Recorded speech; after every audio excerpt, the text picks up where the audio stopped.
Seize Your Adventure is supported by patrons. If you'd like to support me in creating this podcast and increasing the crossover between epilepsy and adventure, head to patreon.com/Seize Your Adventure.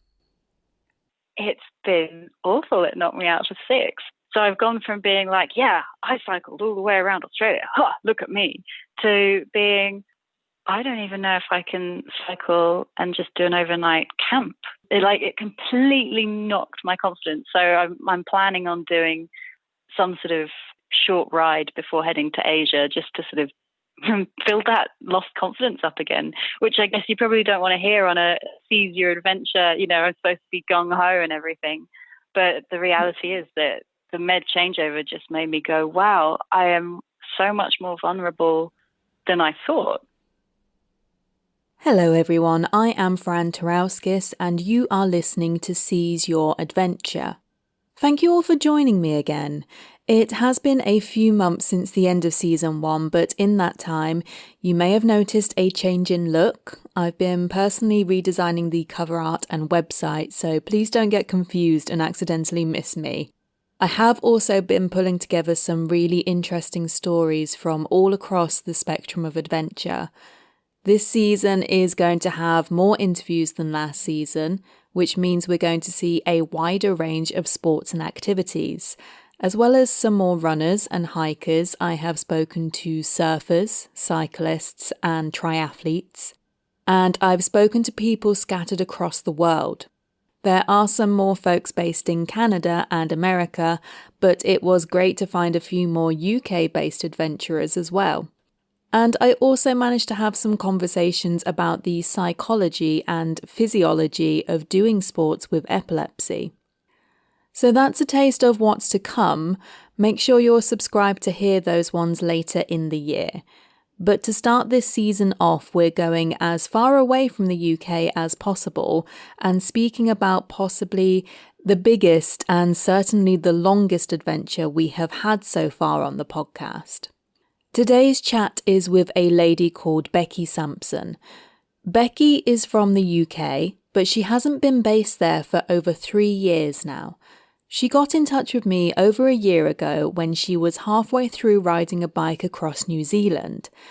I was already pretty impressed and jealous of this fact, but she went on to tell me that she had already been riding in Canada and some of the US, and after New Zealand she was heading on to Australia, and then planning to cycle the long way home through Asia and Europe. We were messaging back and forth for a while, and I finally managed to convince her to chat to me officially for the podcast. There was so much I wanted to hear about, but specifically I wanted to talk about the logistics of travelling this long in general, but specifically factoring in the epilepsy. I also insisted that she tell me at least one story about seeing a bear in the wild. When we spoke a little bit before Christmas, Becky was actually going through a change in medications whilst living in a tent in Australia. Now, as always, this conversation is Becky's personal experience of epilepsy, medication, and adventure travel. I hope that the chat is interesting and useful, but it is not advice. Please do not use it to make decisions without speaking to your epilepsy team. So, here it is, some of my chat with cyclist and world traveller Becky Sampson. I might have exaggerated a little bit. I was currently based in a tent up until very recently. I'm currently really in a warm showers house in Perth, because there's not very many places to pitch a tent in Perth itself. And for those unfamiliar with warm showers, it's a reciprocal host system for people that tour by bicycle. So a little bit like couch surfing. If you're cycling in a country, you can look up hosts and ask to stay with them. And then when you're at home, you can host people that are coming through your hometown. Warm showers is something that I have heard about on a few other adventures that people have done. And it is specifically for cyclists, isn't it? So you have that connection. Yeah, there's instantly something you've got in common to talk about. So even if you come from completely different backgrounds, you definitely have things you can talk about, like tire pressures and which is the best saddle to ride on. Like, even if you have nothing else, you've got something really boring and technical in common. But it's just nice to get to know locals, and they'll suggest a good riding route out of the town. Sometimes they'll ride with you. So it's just a really nice way to connect with the country or area that you're riding through. You're currently on an ongoing long bike ride. So if you can just tell us quickly about the bike ride in Australia. Yeah, so I started in Adelaide and went down to Kangaroo Island, which is just south of Adelaide, and did a sort of 2-week tour around there. And that was a practice run for Australia. Just thinking, get used to the bike and the weight of everything on the front, because it's the first time I've had to ride with a huge amount of water on the bike. And it turned out that Kangaroo Island is actually the hardest part of cycling Australia in the entire ride. The rest of the country was relatively easy. But then from Kangaroo Island, went back to Adelaide and spent a week there buying food, phoning roadhouses, parceling up these boxes of food and supplies, and then posting them ahead, because when you get out in the outback, there is absolutely nothing for hundreds of kilometers. So you can't buy anything, you can't get hold of food or supplies or whatever you need. So did a week of logistics, sent all of that ahead, and then just started riding north. And rode through the outback along a track called the Untitled, which is this off-road sort of epic gravel adventure. Ended up at Coober, which is an opal mining town. Got flooded in the desert. It rained for 3 days solid, and the road I'd come in on was then knee-deep in water and couldn't get out for 4 days. And I was like, what is this? This is meant to be a desert. And then rode up to Uluru, which was just magnificent, and then around Kings Canyon and the West McDonnell Ranges to Alice Springs, and then up north to a little tiny town called Catherine, and then turned left and headed to Broome. And that was the first time I'd seen the ocean since leaving Adelaide.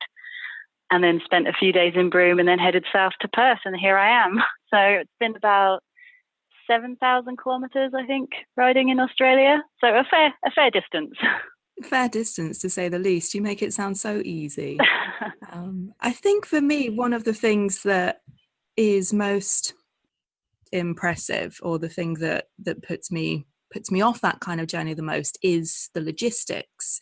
So you're talking about having to organize all of your packages beforehand and having to send them forward and that kind of thing. Where did you get the information about doing that? Where did you start? And how long did it take to plan this journey? That's a really good question. It was actually a Warm Showers host on Kangaroo Island who had also cycled the Unadata track. And they drew, so I did that ride with my partner, and this Warm Showers host drew us a hand-drawn map and marked all these tiny towns on it and roadhouses and places where you could get water. And they said, we did this, I think, 7 or 8 years ago, and this is where we were able to post supplies or get supplies back then. And so when we got back to Adelaide, we got on the internet, we had a look at WikiCamps, which is an app out here which shows you supermarkets and things like that. We Googled all the supermarkets in the areas that we'd be going. We contacted the roadhouses. So that's why it took so long. It took us a week just with maps and the internet, looking at where water was, where food was, and where there was neither, where could we get supplies posted to. So yeah, logistically, it was a little bit challenging, but it was also quite fun. It was also quite demoralizing when you looked at what we'd bought and went, oh my God, we're just going to eat plastic cheese and crackers and, mashed potato for weeks and weeks and weeks. So we did put a cheeky whiskey in one of the boxes and a couple of bars of chocolate for a little bit of a boost when we got the box. Oh, nice. Yeah, cheeky whiskey is definitely the way to go. I think that's something that, certainly for me, being able to plan it with someone else would help with that kind of long one. I think obviously you have your boyfriend on this one, but you have done quite a lot. Oh, actually, Oh, sorry, go ahead. Yeah. she's my girlfriend, actually. I was going to just, because I know she'll be listening and she'll be like, oh, you didn't correct that one. I am so sorry. Completely and utter blank don't in my. apologise. That's not a problem. I should have picked up on the fact that you said partner as well. That's I'm going to blame. Oh no, it's not a problem. Okay. Don't worry, honestly. That does give us one other thing to talk about, because obviously I thought about this when I've been speaking to a few other people that are traveling with same-sex partners. If you are going through some countries, is that something that you are concerned about, or is that something which do you have a network of people that you can speak to see if there are any issues in other countries? I think in most countries, certainly sort of the westernized countries, as we'd call them, like Australia and New Zealand, they're pretty LGBT friendly, and we've not really had any problems with anyone. Going forward, we're looking at going into Asia, and I think whether I was traveling with Liz, my partner, or on my own, I would always respect the rules, the laws, the culture of whatever country I was in. I think it's important to just know where you're traveling and, respect the culture, regardless of your own sexual preferences or whatever it is that you do. Does that answer it? It's a bit a bit vague, but if I was in Iran, I would put a headscarf on and I wouldn't sort of flaunt the fact that we're a couple. It's not something that would be wise to do. Even if you're a straight couple, it wouldn't be wise to do out there. So I think it's just important to know where you're traveling in and to respect the traditions and cultures and just act accordingly. Yeah. No, I think that's really important for people to hear. Like I say, it's something that from a kind of like very privileged point of view of either traveling, I've never had a problem with it. And I've never been to a country where it might have been an issue if me and my boyfriend were traveling without being married and that kind of thing. So I do just find it interesting to know what people worry about or don't worry about when they're traveling, because it comes back to the thing with the epilepsy as well. With some of us, sometimes I worry about it and sometimes I don't, and I'm sure it's the thing with you. So you're traveling with your girlfriend. Does it make you feel a little bit better having her around, obviously, because she knows about the epilepsy and she knows kind of your full history with that? It makes me feel more secure knowing that she's there. So should anything go wrong, I've got someone to sort of pick me up off the floor, quite literally. Having said that, she's never seen me have a seizure, so neither of us know how she'll react if I was to have one. I'm pretty confident she'd be brilliant, but you just never know, do you? But it's definitely sort of a nice comfort blanket, I suppose, knowing that you've got that support when you're traveling, especially when you're doing something in a country where it's remote or you don't speak the language and you're on a bike, so you already stand out a bit anyway. So it's nice to know there's someone that's got your back. Yeah. When was your last seizure? When was the last one that you had? So the last one I had was in September 2016. And I had been traveling solo for about 6 months at that point. And it was the second seizure I'd had in those 6 months. And the first one I'd had was in Canada. I'd been cycling through Canada and I'd stopped for the night, camped up, woke up the next morning, felt a bit funny, then had a seizure, and then was just, I wasn't aware that I'd had a seizure, but I woke up running, if that makes sense. It was just the weirdest thing. I felt like I was in a zombie apocalypse movie and I was just running through this forest and I had like blood on me and vomit on me and I was like, what is going on? And I just had that fight or flight instinct and I was just like, I'm running. That's all I know. I feel awful and I'm just going. And then I came across this honeymooning couple, and I sort of sat down on their picnic bench and I was like, I don't know what's happened, but I do know that I need help. And they were like, we'll get a ranger. And so that was quite awful.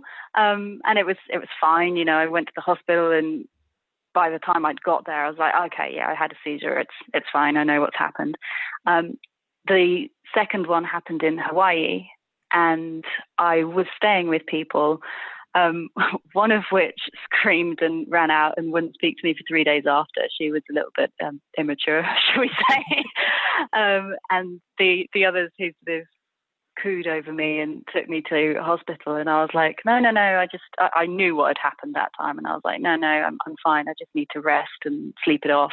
But they insisted, and then I got a nice $1,000 bill for a cheese sandwich and a glass of water at the local hospital. So thank goodness for travel insurance. Yeah. But so I've had seizures traveling solo, and I know that I can deal with it. I mean, seizures are never fun, whether you're on your own or you've got people around you. And I've now forgotten the question. Sorry. Well, I think you answered it. You answered it. I think it was just when was your last seizure, and how. Oh, yeah, that was it. Yeah. No, that's absolutely fine. You mentioned the travel insurance there. Obviously, something which I encourage people to make sure that they're getting the right one, because sometimes it doesn't cover everything. And I think we both have talked about before how annoyingly expensive that can make it. Yeah. So how have you found it with travel insurance, especially doing these longer trips? How do you go about making sure you've got the right one? Travel insurance has been a real pain. Before I left the UK, I went with, I think it was Epilepsy Action has some recommended travel insurers, and I went with one of them. So I had like a year's worth of cover or something like that with them. And then I had a second year's worth. And then they said, you've been out of the country too long, we can't help you anymore. So I put on Facebook, help, need travel insurance. I'm not going back to the UK, and I don't know how long I'm going to be away. Can anyone recommend anything? And one company do insurance for if you're already traveling, and they also do it. They cover you if you've got a medical condition. I've been away now for 3.5 years, and I'm not going to be back to the UK for a year and a half. So 5 years in total. I contacted so many travel insurers, and they said, yes, we can cover you, but you need to come back to the UK. And I was like, I'm in New Zealand. Like, no. That defeats the point. Yeah, exactly. So yeah, travel insurance has been a real pain. And I know that a lot of long-term travelers, they'll get their first year and then they'll just say, nah, we're going to take the risk. But having epilepsy makes me that little bit more cautious. And I think it's worth having, especially traveling on a bike, and you never know if, you're going to get hit by a bus or, anything could go wrong. So I just think it's a good thing to have just in case. Yeah, completely agree there. It does make you think about it more when you have that long-standing condition, that big kind of what if hanging over you a little bit more. Thinking about going to America, and when I went over for a week or so, it was an absolute panic of checking the insurance I had and checking, what exactly does it cover me for? Does it cover me for all of the activities that I'm going to be doing and all of this kind of thing? So many caveats when you're doing adventure insurance in general, and then, as you say, making sure that it covers the epilepsy or whatever long-term condition you have. It does make it a bit trickier. Definitely. And like you say, it's not cheap. Yeah, I was going to say, do you mind me asking, how has that price changed when you've been traveling? How much do you pay for it? It's about £550 for 18 months, and that doesn't include the pre-existing medical certificate, which is another 20 quid on top, I think. So it's almost £600 once you've sort of ticked all the boxes and stuff. So it isn't cheap at all. And factoring that into a budget when you're trying to do things as much on a shoestring as possible, it's a huge chunk of money. We're on average spending, I think, £35 a week in Australia. Yeah. And maybe even less than that. And then suddenly having a £600 bill for insurance come out of your bank account, you go, wow, how many weeks could we be cycling on that? It puts everything into perspective. It does. But as you say, totally worth it.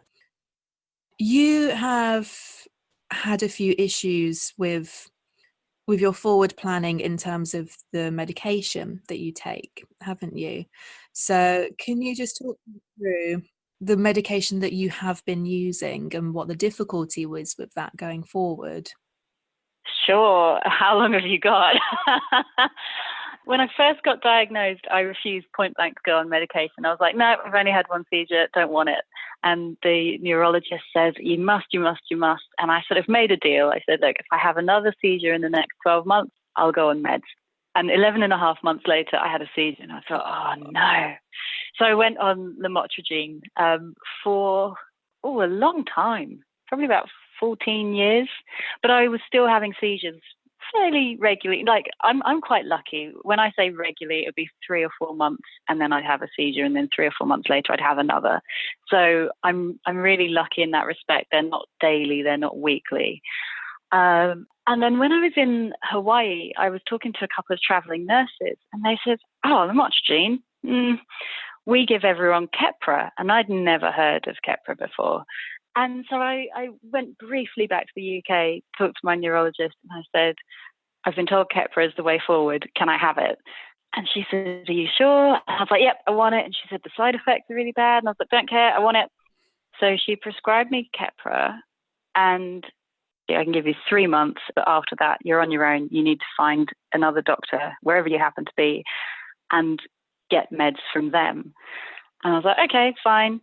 Got to New Zealand, found this lovely doctor who was happy to prescribe me medication while I was there. In Australia, I've been able to get medication here as well. But I'm now changing again from Keppra to, I can't even remember what it's called. Hang on. I think you said sodium valproate. Sodium valproate. Yeah, that one. You know my meds better than I do. Emergency contact right here. Just excellent. I'll hold you to that. Yeah. So yeah, I saw a neurologist when I got into Perth, and I said, look, I'm taking this Keppra, and it's going to take me 18 months to get back to the UK on my bicycle. Please, can I have at least a 12-month supply? And he was like, no. And I was like, but, well, what am I supposed to do? And he said, well, can you try and get it in other countries? And I was like, I don't speak Thai, I don't speak Chinese, I don't speak like any of these other languages. Like it's really difficult. It'd be much easier if you just prescribe me like a year's worth, and then I can sort myself out when I get into Europe. That's not a problem. And he said, well, why are you on Keppra? This is a bit of a hardcore med. So he said, go on this new stuff. And I did a Google search, and you can get it in most countries in Asia, and you can't get Keppra in most countries in Asia. So I was like, well, that makes life a lot easier. He said he can try and prescribe me 12 months, no guarantee, but he can at least get me 6 months, and then I can try and get more of it in the countries I go through, whereas I can't get Keppra for love nor money until I get to Europe, really. Yes. So that's the reason for the med changeover. But it has been hell on earth. And I'm so glad I've been able to sort of have a safe house, I suppose, in Perth just while I do that. Because originally I was going to walk the Bibbulmun track. I don't know if you've heard of that. I haven't actually, no. Oh, it looks amazing. It's 1,000 kilometres, and it's a hiking trail from Perth to Albany, which is in the southwest corner of Australia.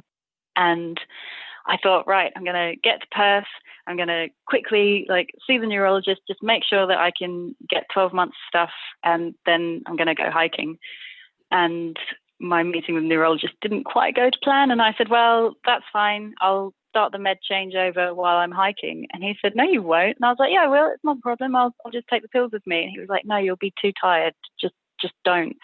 And I sort of thought, I've just cycled all the way in the big horseshoe loop from Adelaide to Perth. I can hike a few kilometres, the famous last words, I spent 3 weeks asleep. I literally managed to sort of get out of bed, to shuffle into the kitchen and perhaps shuffle to a sofa and then perhaps shuffle back to bed again. Like, it's been awful. It knocked me out for 6. And not only did it knock me out physically, but it's completely knocked my confidence. So I've gone from being like, yeah, I cycled all the way around Australia, look at me, to being, I don't even know if I can cycle and just do an overnight camp. It completely knocked my confidence. So I'm planning on doing some sort of short ride before heading to Asia, just to sort of build that lost confidence up again, which I guess you probably don't want to hear on a Seize Your Adventure. I'm supposed to be gung-ho and everything. But the reality is that the med changeover just made me go, wow, I am so much more vulnerable than I thought. Because I haven't had a seizure since 2016. And I'm just like, yeah, I've solo traveled before. I've cycled. I've had seizures on my own. Not a problem. And then all of a sudden, I've just come off this amazing trip, gone on these new meds, and just stayed in bed for the best part of a month. Yeah, it's just been a nightmare. I'm feeling a lot better now. I mean, if you'd have tried to call me a month ago, you'd have just got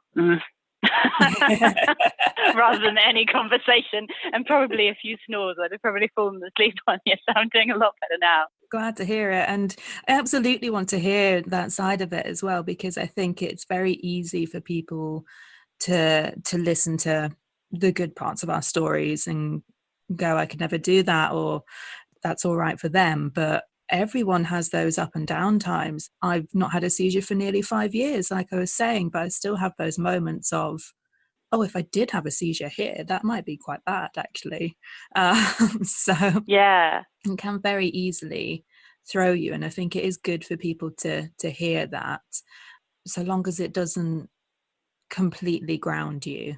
Yeah, I'm not letting it stop me. I think I'm a lot more aware now than I was a month ago. Yes. Before I was just like, I'm an adventurer and I have epilepsy, but I don't let it define me. It's just something I have, and I take a pill in the morning and I take a pill at night, and that's the only thing I have to worry about. Whereas now I'm like, actually, changing over medications has made me more vulnerable, I guess is the best word I can use. And I get tired a lot more easy. And I know that it's not going to be forever. I know that eventually, once the meds are sort of properly in my system, I'll be feeling a lot more me and better. But it was just a bit of a shock to suddenly go, from cycling 100 Ks a day to barely being able to do 10 Ks and then having to sleep for 4 days afterwards. I was like, what has happened to me? No, it's completely understandable. It would be quite useful, actually, if you could just go through your diagnosis a little bit and what type of seizures you have, because obviously everyone has very different seizures. And I think when you say seizure, there's a particular form that people get in their head. Is it tonic-clonic that you have, or do you have different variations as well? Yes, it's definitely the tonic-clonic. So I'm the sort of ones that are shown off in Hollywood, where you're just sort of writhing about on the floor and being sick, and it's not very pleasant to watch. So that's what I have. I believe I get occasional absent seizures, or maybe I'm just absent-minded and don't listen to people as often as I should. But there's definitely been times when people have talked to me and I've not really taken it in and sort of maybe blamed the epilepsy, perhaps. But tonic-clonic is definitely the main seizure type I have. And that was not officially diagnosed for, well, even till now, to be honest. They've said you have tonic-clonic seizures, but we don't know if it's epilepsy. I don't know how possible it is to not know whether something is epilepsy or not, but either way, the result is the same. I'm on medication. I got diagnosed, I got not diagnosed at 17, which was when I had my first seizure, and I was taken to hospital, and a neurologist saw me and said, yeah, we don't know what you've got, but hopefully this is a one-off. And it turned out it wasn't. So I've been on medication pretty much since I was 18. I'm now 36, so half my life. So really long time. It's amazing how often you hear a very similar story. It's not that different to mine, the one-off that turned into a two-off, and then yeah, and then right, this is your 10th. Maybe it's something more. Yeah, that's it. I just want to talk about very quickly as well. You kind of created your own kit to your own specifications, didn't you? Sort of, yeah. So I got the bike. For anyone that's interested, it's a Surly disc trucker, and it's basically a beast of a machine that can carry anything you put on it. And I got that, but it comes with handlebars that I don't like, and it comes with a rubbish saddle, and it comes with not very good tires. And all of this kit cost an absolute fortune in New Zealand because it is in the middle of the upside down of the world. So it was a lot cheaper to get my saddle posted from England. My dad sent it across to me, and to order handlebars and tires that I actually wanted from Europe. So the handlebars came from Germany, the tires came from the UK. And then I just got a mechanic in New Zealand to put it all together with a few other bits and pieces. So it's not an off-the-shelf bike, but it's not bespoke either. But one thing I love about it, I got a dynamo on it. So when you're going at sort of 6 or 7 Ks an hour or more, then it charges your phone or your iPod or whatever. It's got a little USB in it. So as you're riding, you're creating your own power, which I just absolutely love. So that's really cool. That is genius. That is... It's awesome. The best invention. Yeah, it's not so good in New Zealand because there are a lot of hills and you spend most of your day climbing up hills and you're not hitting that 6 or 7 K an hour mark. And then you zoom down the other side of the hill and that takes you about 3 minutes. So you don't really clock any power in New Zealand. But in Australia, it's really flat. And I'd have a fully charged phone and fully charged iPod within an hour. It's been amazing having that. And it just means that you can go more remote for longer times because I use my phone for maps more than anything else and for photos. And on really long, boring stretches of highway, of which there are many in Australia, podcasts such as Seize Your Adventure kept me sane. Otherwise, you're just going along, and it's just the same scenery, the same. And occasionally there'll be an emu, which is really cool, or you might see a kangaroo. But most of the time, it's roadkill rather than alive, and dirt and dust and not much else. So yeah, having an iPod and having podcasts was just brilliant, and being able to charge that and not have to rely on finding somewhere to do that. Yeah, dynamo worth its weight in gold. Yeah, that is genius. I love that. But I think it's again the idea of something that didn't quite work for you with the bike, where you just fixed it to your own means essentially. And I think that is a very good metaphor for adventuring in general. I think people will look at other people's adventures and go, oh, well, I wouldn't do that. But it doesn't mean that you can't change it and change things, your own kind of like style of doing things a bit more. Yeah, that's true. I hadn't thought of it like that before. I like that. I'm not a massive bike person. I did the mountain biking with Outdoor Mindset, which I fell off. Oh, ouch. Yeah, I wasn't going very fast, so it was not that big a deal. But I actually tried 2 different bikes, and the first one just didn't work for me at all. And the second one was much better. So I do think it's interesting with the equipment you use, and that can really make or break your experience of it, essentially. Oh yeah, absolutely. I originally started cycling New Zealand on a mountain bike because I thought a lot of New Zealand is quite rugged and you're off-road. And I was going really slowly and I was having a sore back and shoulders, and I thought, this is not fun. And I rode this bike for quite a while, the whole of the North Island, basically. Then on the South Island, Liz said, here, try my bike. And I did, and it was just it was amazing. It was like sitting in an armchair, but being propelled forward. And I was like, this is more like it.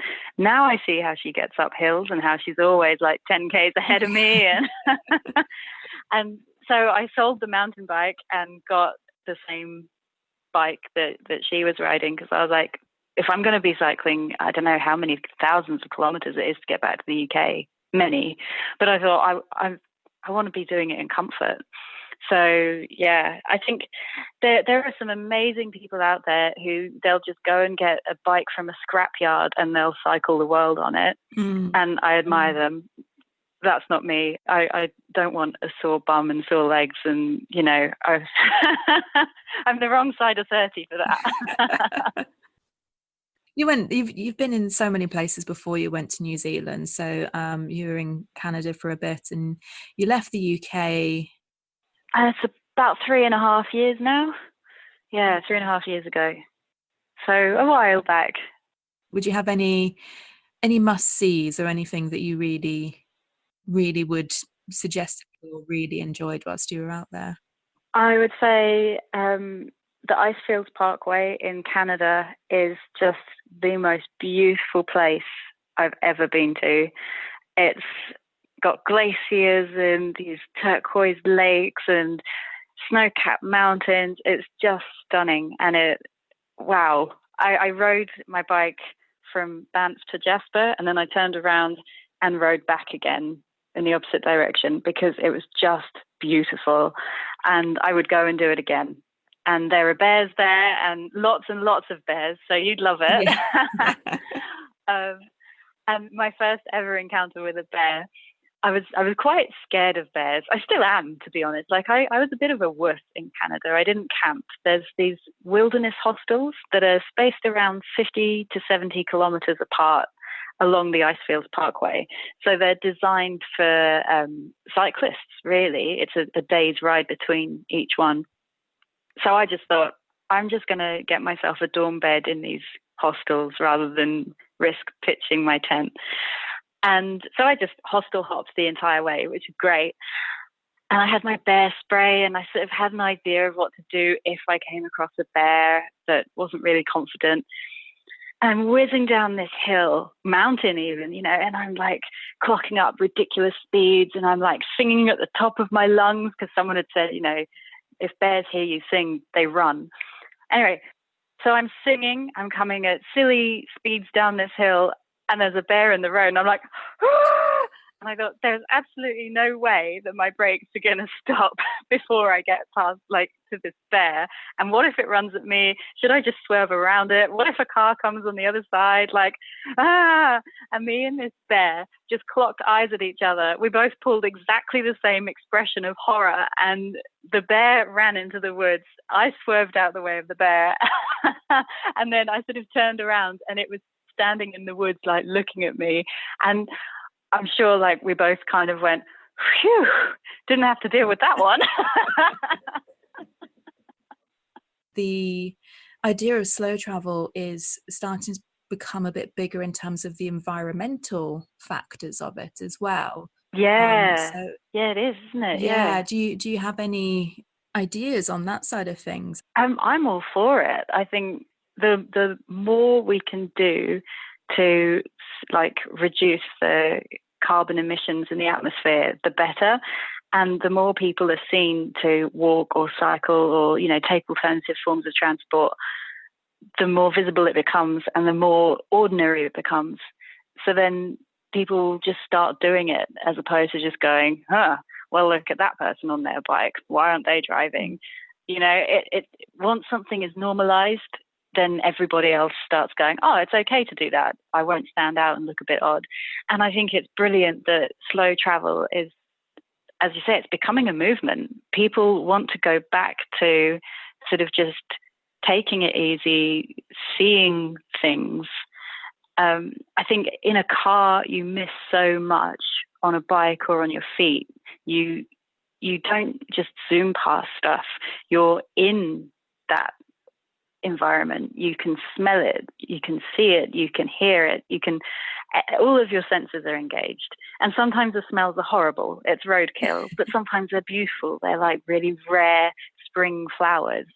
And you have to have both of those to sort of appreciate everything that the world has to offer.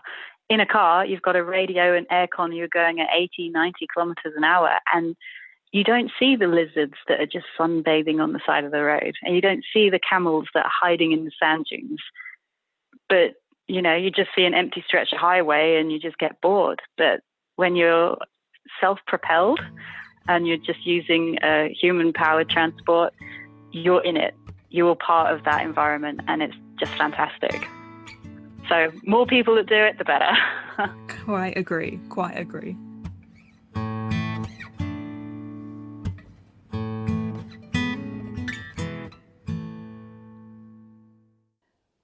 Speaking to Becky was so incredible.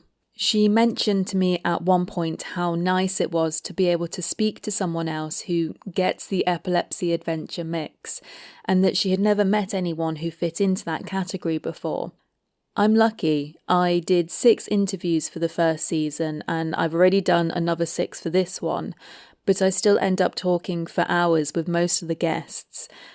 And I realised that some of you might wonder why, if I speak to the guests for several hours, you only get a half an hour interview. It would be a lot less work for me to put them out slightly less edited, but there are reasons I do edit the interview so much.